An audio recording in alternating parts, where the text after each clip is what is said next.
নমস্কাৰ। আজি এই ভিডিঅ'টো বনোৱা মূল উদ্দেশ্য এটাই যে নিৰ্বাচন আহি পালেহি। সকলোৱে ঘৰে ঘৰে গৈ বা ইউটিউব, ফেচবুক সকলোতে ভোট বিচাৰি প্ৰচাৰ চলাই আছে দেই। সেইটোত মোৰ ক'বলগীয়া একো নাই, কিন্তু আজি 7 মাহ হ'ল জুবিন গাৰ্গক ন্যায় দিব নোৱাৰিলে এখন চৰকাৰ। যিখন চৰকাৰ আমাৰ আছিলে, এতিয়াতো চৰকাৰ কোনো নাই। জুবিন দাক ন্যায় দিব নোৱাৰিলে। এই বিষয়টো লৈ কেনে কি ক'ম আমি? গোটেই অসমৰ ৰাইজ সেইটো চিন্তাই কৰি আছিলে যে কি হ'ব, জুবিন দাৰ ন্যায়টো পাবনে নাপায়। কিন্তু জুবিন দাই ন্যায় নাপালে এখন চৰকাৰ থাকোঁতে। চবে লিখি আছিলে justice for Zubeen Garg, justice for Zubeen Garg, কিন্তু জুবিন দাই ন্যায় নাপালে।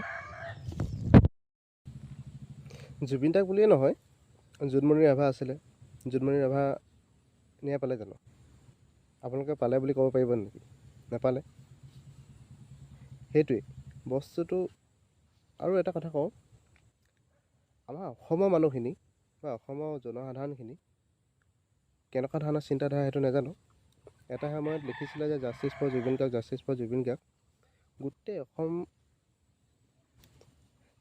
গোটেই অসম কঁপি গৈছিলে বুলি ক'ম।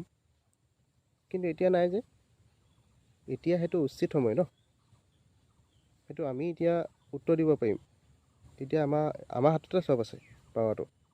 আমি এতিয়া উচিত সময় এইটো সময়ত আমি ক'ব লাগে যে, আমি একেলগ হৈ কেনে এইটোৱে ক'ব লাগে যে আমি কি কৰিব পাৰোঁ। গম পাইছেনে? এতিয়া আপোনালোকক মই কি ক'ম, আপোনালোকে নিজে বিবেচনা কৰিব কি কৰিলে ভাল হয়। নমস্কাৰ। আজি এই ভিডিঅ'টো বনোৱা মূল উদ্দেশ্য এটাই যে নিৰ্বাচন আহি পালেহি। সকলোৱে ঘৰে ঘৰে গৈ বা ইউটিউব, ফেচবুক সকলোতে ভোট বিচাৰি প্ৰচাৰ চলাই আছে দেই। সেইটোত মোৰ ক'বলগীয়া একো নাই, কিন্তু আজি 7 মাহ হ'ল জুবিন গাৰ্গক ন্যায় দিব নোৱাৰিলে এখন চৰকাৰ। যিখন চৰকাৰ আমাৰ আছিলে, এতিয়াতো চৰকাৰ কোনো নাই। জুবিন দাক ন্যায় দিব নোৱাৰিলে। এই বিষয়টো লৈ কেনে কি ক'ম আমি? গোটেই অসমৰ ৰাইজ সেইটো চিন্তাই কৰি আছিলে যে কি হ'ব, জুবিন দাৰ ন্যায়টো পাবনে নাপায়। কিন্তু জুবিন দাই ন্যায় নাপালে এখন চৰকাৰ থাকোঁতে। চবে লিখি আছিলে justice for Zubeen Garg, justice for Zubeen Garg, কিন্তু জুবিন দাই ন্যায় নাপালে। জুবিন দাক বুলিয়ে নহয়, জোনমণি ৰাভা আছিলে, জোনমণি ৰাভা ন্যায় পালে জানো? আপোনালোকে পালে বুলি ক'ব পাৰিব নেকি? নাপালে। সেইটোৱেই বস্তুটো।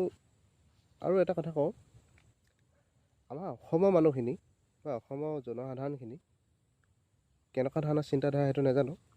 এটা সময়ত লিখিছিলে যে justice for Zubeen Garg, justice for Zubeen Garg. গোটেই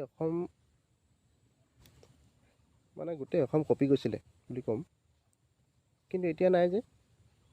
এতিয়া সেইটো উচিত সময় ন, সেইটো আমি এতিয়া উত্তৰ দিব পাৰিম। এতিয়া আমাৰ হাততে চব আছে পাৱাৰটো। আমি এতিয়া উচিত সময় এইটো সময়ত আমি ক'ব লাগে যে, আমি একেলগ হৈ কেনে এইটোৱে ক'ব লাগে যে আমি কি কৰিব পাৰোঁ। গম পাইছেনে? এতিয়া আপোনালোকক মই কি ক'ম, আপোনালোকে নিজে বিবেচনা কৰিব কি কৰিলে ভাল হয়।